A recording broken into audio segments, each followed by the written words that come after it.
नमस्कार भाइयों, स्वागत है आपका आपके अपने YouTube चैनल फार्मा स्लोप पे। तो सबसे पहले तो इतने दिन से अपनी बीएससी एग्रीकल्चर की जो क्लासें हो रही थी फर्स्ट ईयर के फर्स्ट ईयर की कंटिन्यूस कर रखे थे, पर 2-5 दिन से मैं क्लास आपको प्रोवाइड नहीं करा पाया था कुछ वजह से।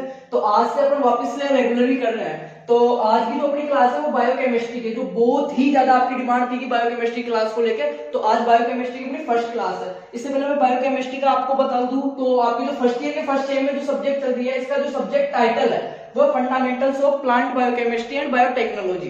हर सब्जेक्ट का आपको सबसे पहले तो टाइटल और सब्जेक्ट कोड पता होना चाहिए, और ये कि कितने क्रेडिट की है, क्या है, सारा चीज आपको पता होना चाहिए। तो आज की जो अपनी क्लास है उसका जो सब्जेक्ट टाइटल है वो fundamentals of biochemistry and plant biotechnology, और जो सब्जेक्ट कोड है ये बायोकेमिस्ट्री 111। आप देख सकते हो बायो, ठीक है, और CHEM शॉर्ट में लिखा हुआ बायोकेमिस्ट्री 111। इसकी क्लासेज स्टार्ट करते हैं। तो इसके सिलेबस के बारे में अगर सबसे पहले बात करें तो लगभग 24 लेक्चर है इसमें। कंप्लीट जो सिलेबस में दे रखा है 24 टॉपिक दे रखा है, और 24 जो टॉपिक है उनकी जो क्लासेस दे रखी है हॉर्सेस के हिसाब से वो दे रखी है लगभग 45। मतलब 24 लेक्चर को अपना 45 क्लास में कंप्लीट करना है। तो आज अपन फर्स्ट लेक्चर पढ़ेंगे। तो ये स्टार्ट करने से पहले मैं बता दूं कि जिन भाइयों ने जो नए चैनल पे जो नए व्यूवर्स है, सबसे पहले तो चैनल पे जो सब्सक्राइब कर लो, बेल आइकन प्रेस कर लो, ताकि आपको जो आगे की क्लासेस वगैरह मैथ और इंग्लिश की क्लासेस आपकी बहुत ही जल्द कंटिन्यूस करने वाले हैं मैथ और इंग्लिश के। इसके अलावा बायोकेमिस्ट्री के अलावा आपके, ठीक है, एग्रोनॉमी, हॉर्टिकल्चर, सोइल साइंस और मैथ इंग्लिश, ये सारी क्लासेस कंटिन्यूस हो रही है चैनल के पेज पे। तो मैं नीचे एक लिंक दे रहा हूँ आपको, डिस्क्रिप्शन में जाना, वहां पे एक लिंक है, उसको प्ले करना, आप उसको खोलना। उसमें आपको बीएससी एग्रीकल्चर के फर्स्ट ईयर के सारे कंप्लीट सब्जेक्ट के क्लासेस जो प्रीवियस ईयर के पेपर मिलेंगे। तो मैं 2 लिंक दूंगा नीचे, एक तो बायोकेमिस्ट्री के प्रीवियस ईयर का पेपर, ठीक है, 2018-19 का और 19-20 का 2 साल के पुराने पेपर, जिससे कि आपको ये एवरेज हो सके पढ़ने से पहले कि कैसे क्वेश्चन आ रहे हैं, किस लैंग्वेज में आ रहा है, और ये सब्जेक्ट सबसे ज्यादा बैक ठुकती है, ठीक है। तो थोड़ा ध्यान रखना, जो भी फ्रेशर स्टूडेंट्स है वो थोड़ा ध्यान से पढ़ना। और बाकी इतना कुछ खास हार्ड सब्जेक्ट नहीं है, थोड़ा सा फोबिया कर रखा है कि हाँ बायोकेमिस्ट्री है बायोकेमिस्ट्री है, तो ध्यान रखें। नीचे 2 लिंक दे रहा हूँ, चेकआउट कर लो, और इस वीडियो को आना जितना ज्यादा हो सके आपके जितने भी क्लासमेट्स हैं सबके साथ शेयर करोगे, क्योंकि किसी के भी बैक नहीं आनी चाहिए। तो बात कर रहे थे 24 लेक्चर है, 45 क्लास में करना है। ये सब्जेक्ट कोड है, सब्जेक्ट टाइटल मैंने बता दिया है। फर्स्ट जो अपना लेक्चर है बायोकेमिस्ट्री का, जो फर्स्ट लेक्चर है वो 1 मिनट सिलेबस पढ़ा है मेरे पास। बायोकेमिस्ट्री का जो first lecture fundamental importance of biochemistry और properties of water, pH and buffering. Importance of biochemistry, ठीक है, बायोकेमिस्ट्री का इंपोर्टेंस देखना है अपने को, इसकी जो जनरल जानकारी है वो देखनी है, और प्रॉपर्टीज ऑफ वाटर, जो जल है, जल के गुण। इस पहला टॉपिक है, इसमें से क्वेश्चन डेफिनेट आता ही आता है। एक तो जल के गुण देखना है, एक देखना पीएच के बारे में, एक देखना बफर विलियन जो होता है उभय प्रतिरोधन, जिसको बोलते हैं उभय प्रतिरोधन बोलते हैं हिंदी में, बफर विलियन। तो ये 4 चीज आपको मैं बताने वाला हूँ, जल के गुण, पीएच के बारे में, बफर विलियन के बारे में, और बायोकेमिस्ट्री का जो इंपोर्टेंस है, स्कोप है, शब्द कहां से है, फादर कौन है, सारी बात करने वाला है। तो क्लास को बिल्कुल स्किप ना करें, एंड तक देखें, पूरा बिल्कुल इजी लैंग्वेज में आपको समझाते हुए करवाया जाएगा, ठीक है। और जिन्होंने अभी तक शेयर नहीं किया ना, तो दबा के शेयर कर दो, जितने भी ग्रुप है आपके कॉलेजेस के सब में डाल देना इसको। बायोकेमिस्ट्री सबसे बात करें तो सबसे पता चल रहा है, ठीक है, bio plus chemistry, bio plus chemistry 2 शब्दों से मिलकर बना, और किस लैंग्वेज की, ग्रीक भाषा के 2 शब्दों से मिलकर बना है। बायो का पता है सब कुछ, जीव, या जिसको बोलते हैं लाइफ बोल सकते हो आप, ठीक है। केमिस्ट्री का पता है रसायन या शास्त्र, रसायन शास्त्र। तो ये तो बात होगी शब्द की। जो बायोकेमिस्ट्री शब्द है वो, इसका इंपोर्टेंस सारा बाद में देखेंगे, पहले शब्द के बारे में अपने को थोड़ा ज्ञान होना जरूरी है किसी चीज के बारे में पढ़ने से पहले। तो बायोकेमिस्ट्री जो है ग्रीक भाषा के 2 शब्दों से मिलकर बना है, बायो और केमिस्ट्री। बायो और केमिस्ट्री, इसको बोल सकते हैं बायोस और कीमोस से मिलकर बना हुआ है। कीमोस का मतलब होता है केमिस्ट्री से ही बना है कीमोस, ठीक है, कीमोस से ही केमिस्ट्री बनी है। उसका मतलब होता है जूस या द्रव्य, जीवों के अंदर जो द्रव्य पाया जा रहा है, जो रसायन पाया जा रहा है, उसको बोला जाता है। तो ये तो शब्द के बारे में बात हो गई। अब बात करते हैं डेफिनेशन बायोकेमिस्ट्री की, कि बायोकेमिस्ट्री की डेफिनेशन क्या होगी, ठीक है। तो मैं आपको 3 डेफिनेशन दूंगा बायोकेमिस्ट्री की, जो आपको बेस्ट लगे, याद रह सके वो कर लेना, क्योंकि ये बायोकेमिस्ट्री की डेफिनेशन सीधी पूछी जाती है, जो पेपर में आते हैं ना 2 नंबर वाला क्वेश्चन, उनमें आती है।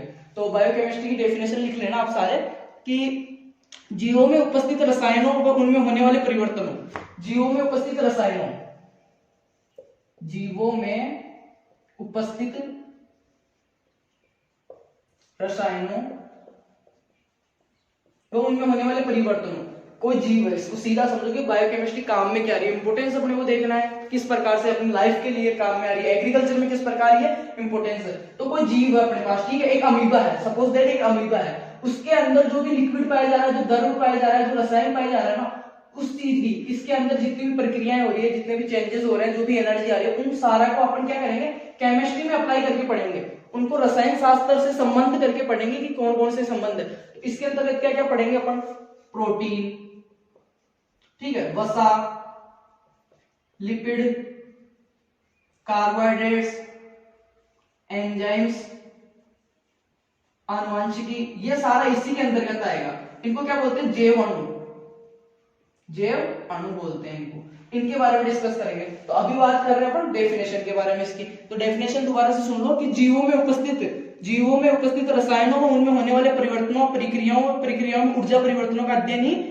जीव बायोकेमिस्ट्री कहलाता है, ठीक है। बात करें शॉर्ट में कि लिविंग ऑर्गेनिज्म, जितने भी लिविंग ऑर्गेनिज्म, जितने भी जीवित जंतु है ना, उनके अंदर होने वाली प्रक्रियाओं का, जितने भी जीवित जंतु है पूरे वर्ल्ड के अंदर, जो भी लिविंग ऑर्गेनिज्म है, ठीक है, जीवित कोशिकाएं हैं, उनकी क्रियाओं का, सारी जीवित कोशिकाओं की क्रियाओं को अपन केमिस्ट्री के साथ पढ़े ना, अगर केमिस्ट्री के साथ संबंध बना के अप्लाई करके पढ़ते हैं ना, वही चीज बायोकेमिस्ट्री कहलाती है। ये होगी बायोकेमिस्ट्री की डेफिनेशन। या फिर दोबारा शॉर्ट में और आप लिखना चाहो तो मैं बता देता हूँ कि जीव विज्ञान की वह शाखा, ठीक है, बायोलॉजी की ये ब्रांच है कि जीव विज्ञान की वह शाखा जिसमें जीव के शरीर में होने वाली रासायनिक अभिक्रियाओं तथा तत्संबंधी रासायनिक यौगिकों के साथ अध्ययन किया जाता है। जीव के शरीर में होने वाली रासायनिक अभिक्रियाओं का अध्ययन किया जाता है, वो क्या कहलाती है, बायोकेमिस्ट्री। तो ये बात हो गई डेफिनेशन की और शब्द की। अब बात करते हैं इसके फादर ऑफ बायोकेमिस्ट्री, या जो बायोकेमिस्ट्री शब्द है, इसका सर्वप्रथम यूज किसने किया था। आपके जो पार्ट ए आएगा पेपर का, न्यू टाइप जिसको बोलते हैं, उसमें आ जाते हैं ये छोटे क्वेश्चन, तो उनकी बात कर लेते हैं अपन। तो जो बायोकेमिस्ट्री है, कार्ल न्यूबर्ग का नाम सुना होगा आपने, एक वैज्ञानिक था कार्ल न्यूबर्ग, सन 1903 में बायोकेमिस्ट्री का यूज किया था। ये जो टर्म्स थी बायोकेमिस्ट्री की वो दी थी कार्ल न्यूबर्ग, फादर भी इनको बोलते हैं, और सबसे पहले जो वर्ड का यूज किया था वो भी इन्होंने किया था, कार्ल न्यूबर्ग नाम के वैज्ञानिक थे, उन्होंने किया था। अब बात करते हैं इसके इंपोर्टेंस की, कि बायोकेमिस्ट्री का इंपोर्टेंस क्या है, महत्व। तो शरीर में होने वाली क्रियाओं को अगर अपन रिलेट करके पढ़े, तो जैसे आपका ब्लड टेस्ट हो गया, ठीक है, रक्त परीक्षण हो गया, ब्लड टेस्ट हो गया, टीबी का हो गया, या और भी पोलियो का हो गया, किसी भी चीज का अगर शरीर के लेके क्रियाओं का अपन जांच रहे हैं कि इसमें कौन से एंजाइम की कमी है, कौन से विटामिन की कमी है, खून के अंदर अपन सारी कुछ चीजें जांच रहे हैं, तो वो बायोकेमिस्ट्री के अंतर्गत ही आ रही है सारी चीजें, जो परीक्षण किया है, जो मशीनें बनी है, जो भी मैकेनिज्म हो रही है, प्रक्रियाएं हो रही है, वो सारी इसी के अंतर्गत आती है, बायोकेमिस्ट्री के अंतर्गत ही आ रही है। जैसे बीमारी के उपचार में, बॉडी टेस्ट में, लिपिड, प्रोटीन, वसा, कार्बोहाइड्रेट्स में, बायो अणुओं के अंदर।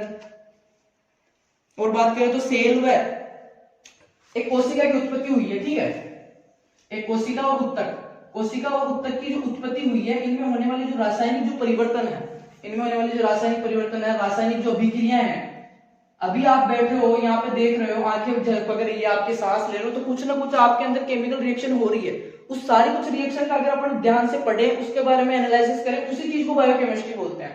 तो अगर आपके बीमार हो गए तो आप ठीक से अपने शरीर की क्रियाएं नहीं कर पाओगे, तो बीमारी कैसे पकड़ में आएगी। तो आपकी शरीर में जो रासायनिक क्रिया हो रही है ना, उनको चेक करेंगे, उनको चेक किससे करते हैं, बायोकेमिस्ट्री के अंतर्गत आता है। तो बीमारियों का निरीक्षण करना हो गया, ठीक है, ब्लड टेस्ट हो गया, ये सारी चीजें किसमें आ गई, बायोकेमिस्ट्री के अंतर्गत आ गई, बायोकेमिस्ट्री के इंपोर्टेंस में आ गई कि अपने लिए क्यों महत्व है बायोकेमिस्ट्री। और अगर इसकी बात करें तो एंजाइम के उत्प्रेरक का गुण पता लगाते हैं, बॉडी में जो क्रियाएं हो रही है उनमें जो एंजाइम्स काम में आ रहे हैं उनके बारे में पता लगाते हैं, कौन सा एंजाइम है, क्या है, सारा कुछ। विभिन्न खाद्य पदार्थों के अध्ययन में, मानव व पशु के आहार संबंधी आवश्यकताओं में, कुपोषण को सुधारने में, जो भी कमी है बॉडी के अंदर, वो सारा कुछ। तो ये बात हो गई इंपोर्टेंस की। फर्स्ट जो अपना लेसन था उसमें था अपने बायोकेमिस्ट्री का इंपोर्टेंस और इसकी जानकारी, और था प्रॉपर्टीज ऑफ वाटर, जल के गुण। अब बात करते हैं जल के बारे में। आई होप इतना ठीक रहेगा, बायोकेमिस्ट्री के बारे में इतना ही दे रखा है, क्योंकि ये एक लेक्चर की क्लास है। सिलेबस जो दे रखा है आपका, मैं दिखा देता हूं आपको, सिलेबस के आगे लिखा हुआ होता है। तो ये जो फर्स्ट टॉपिक है यहाँ पे एक लिखा हुआ है, इसका मतलब है एक लेक्चर में अपने को जितना अपन ओवरव्यू इसका कवर कर सकते हैं उतना पढ़ना होता है अपने को, ठीक है। बात करते हैं सेकंड की प्रॉपर्टीज ऑफ वाटर, जल के गुण। जल के गुण, जल के बारे में बात करते हैं सारे कुछ कि जल के गुण क्या क्या है सारा। तो जल को सामान्य अगर अपन बात करें, इसका नाम जो है जल की बात करते हैं, सिंपली नेम जल, पानी, नीर, इंग्लिश में बात करें तो वाटर, डिस्टिल वाटर, ये सारा जल के अंतर्गत ही आता है। तो जल की सभी, पानी सभी जीवों के लिए एक महत्वपूर्ण विलायक है। पानी सभी जीवों के लिए महत्वपूर्ण विलायक है, शब्द को समझना आप, विलायक। यह आपके आगे भी काम में आएगा, इस सब्जेक्ट के अलावा भी काम में आएगा। दो चीज होती है विलयन में, विलय प्लस विलायक। तो विलय जो है 3 शब्दों वाला है, मतलब जो कम मात्रा में होता है ना, जैसे पानी है और इसमें कुछ चीज मिला रहे हैं, तो जो मिला रहे हैं वो विलय है, और ये पानी क्या है, विलायक है। और ये जब दोनों मिल जाते हैं तो क्या बन जाता है, ये विलयन। ठीक है, विलायक 4 अक्षर है इसमें, ऐसे याद रखना, 1 2 3 4। मतलब जो ज्यादा मात्रा में होगा वो विलायक कहलाएगा, कम मात्रा में वो विलयन कहलाता है, विलय कहलाता है। जब दोनों मिल जाते हैं तो क्या कहलाता है, विलयन कहलाता है। तो जल क्या है, एक सर्वोपरि विलायक है। ठीक है, इसमें सब कुछ बोला जा सकता है जल के अंदर। दूसरी बात करें जल के बारे में, तो पृथ्वी की सतह पर बहुतायत में पाया जाता है। ये पृथ्वी की सतह पर बहुतायत में पाया जाता है, समुद्रों के अंदर ऐसा तो नहीं मिल रहा है जल। बाकी बर्फ के रूप में ग्लेशियर्स है, बहुत सारे समुद्र है, उनमें वो पीने योग्य नहीं है, बट है तो पानी ना। तो पृथ्वी के ऊपर बहुतायत मात्रा में जल पाया जाता है। ये बात होगी जल की नॉर्मली। इसके प्रॉपर्टीज के बारे में बात करेंगे। जल सबके जीवन का आधार है, आपने सबने सुना होगा कि जल जीवन का आधार होता है। ठीक है, तो ये बात तो नॉर्मली होगी। अब बात करें इसके फॉर्मूले की, तो H2O, 2 हाइड्रोजन अणु है और 1 ऑक्सीजन अणु है, इनसे मिलकर क्या बनता है, जल। अब बात करते हैं इसकी प्रॉपर्टीज की, इसमें क्या क्या गुण पाए जाते हैं, भौतिक रासायनिक जो गुण है उनके बारे में बात कर लेते हैं जल के लिए।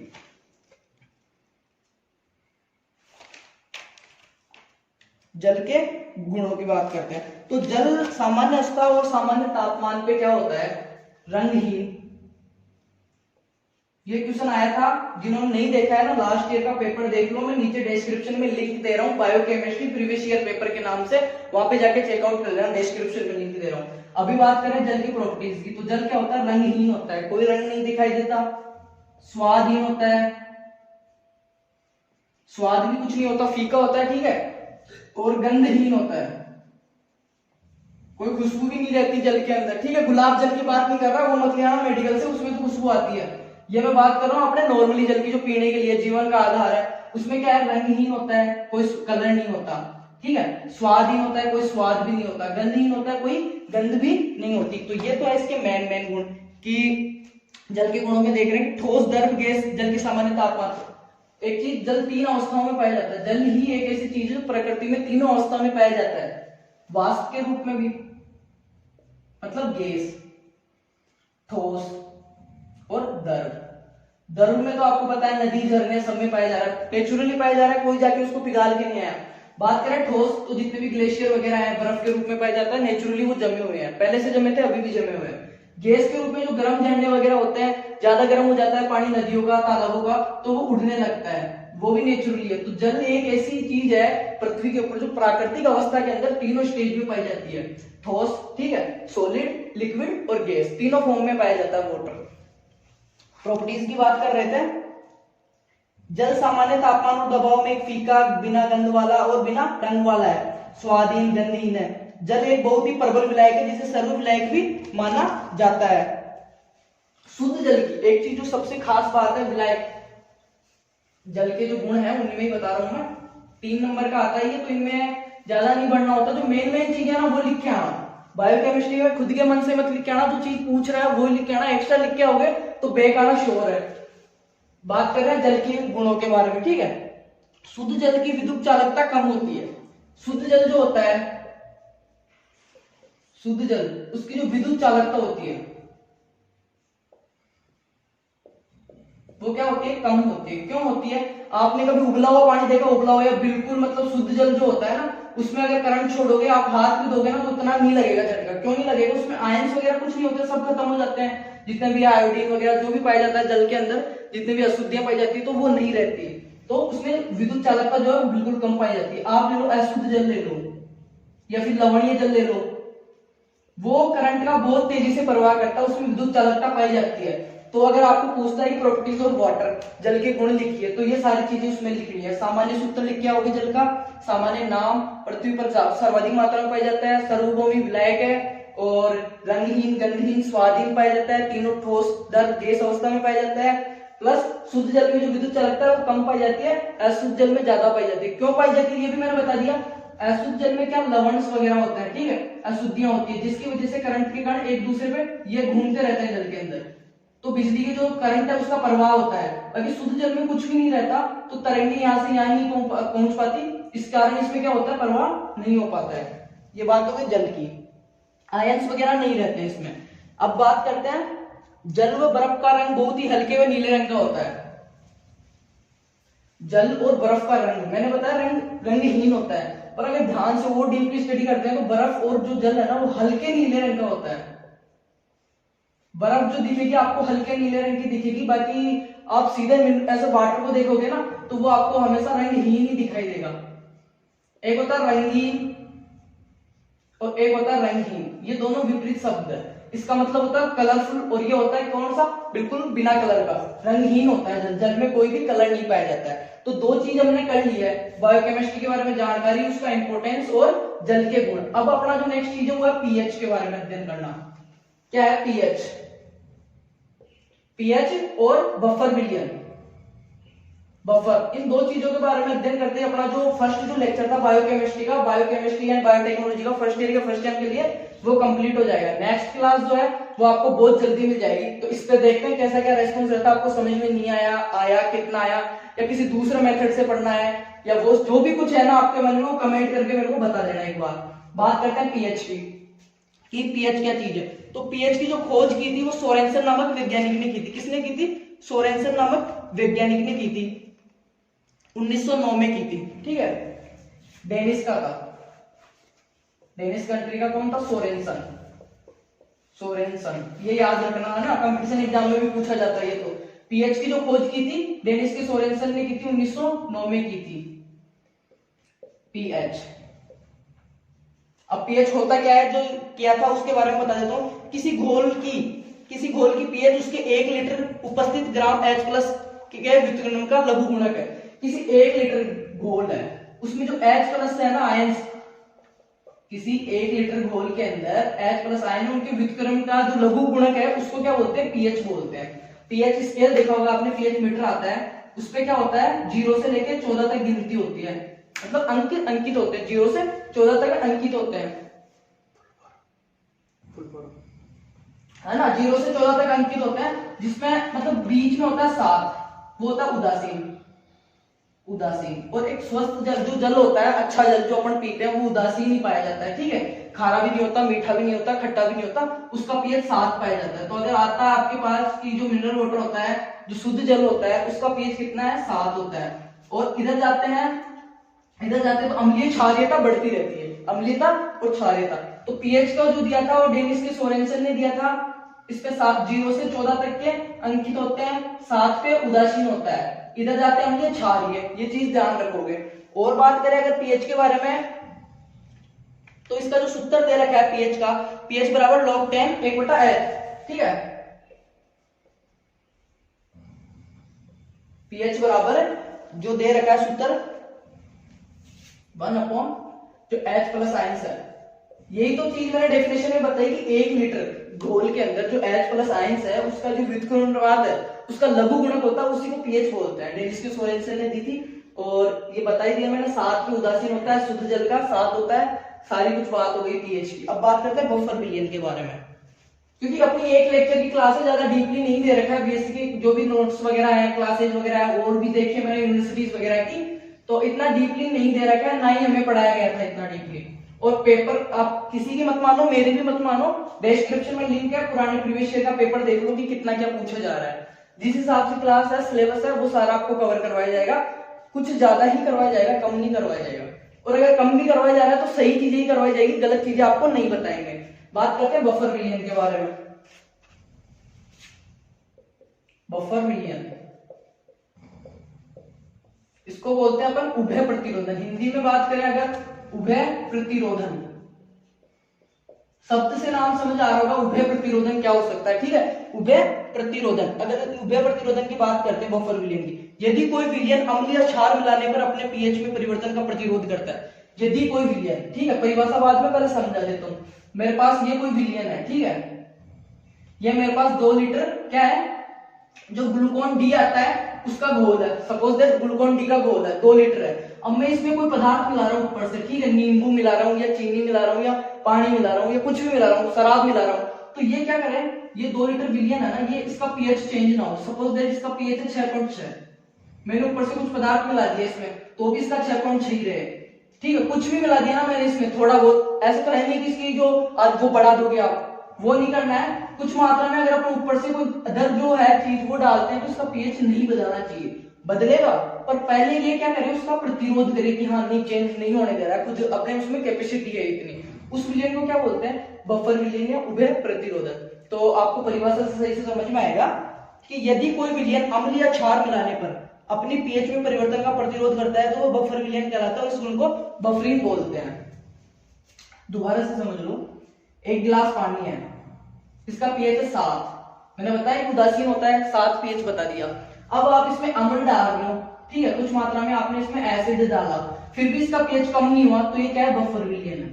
फिर आपने दूसरा गिलास लिया, उसका भी 7 था, कुछ मात्रा पे आपने क्षार डाला, इसका पीएच फिर भी नहीं बढ़ा, 7 का 7 ही रहा कुछ तक, तो ये क्या है, बफर विलयन है। ये क्या कर रहा है, अपने पीएच जो परिवर्तन हो रहा है, चेंज हो रहा है, उसका क्या कर रहा है, प्रतिरोध कर रहा है कि मेरे को चेंज नहीं करना, उसको क्या बोलते हैं, बफर विलयन या उभय प्रतिरोधक। और जो ये गुण है उसको क्या बोलते हैं, बफरिंग बोलते हैं। इसके बारे में इतना ही दे रखा आपके बीएससी में, तो आई होप आप सबको ये क्लास समझ में आएगी। फर्स्ट जो अपना लेक्चर था सिलेबस में देख लेना आप, फर्स्ट लेक्चर था यही है अपना, देख सकते हो, importance of biochemistry, properties of water, pH and buffering या बफर विलयन, एक ही था। नेक्स्ट जो अपना है कार्बोहाइड्रेट्स है, लिपिड है, प्रोटीन्स है, एंजाइम है, न्यूक्लिक एसिड है, ये सारी चीजें अपन करने वाले हैं। फिर आइए आपकी प्लांट बायोटेक्नोलॉजी, तो ये बायोकेमिस्ट्री क्लासें रेगुलर हो गई है, मैथ और इंग्लिश की बहुत जल्दी करवा देंगे।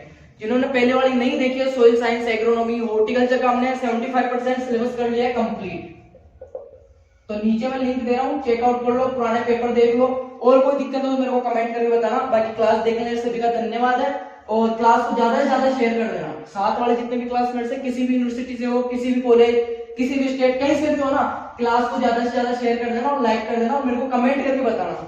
समझ में नहीं आ रहा तो भी बता देना, आ रहा है तो भी बता देना। Thank you.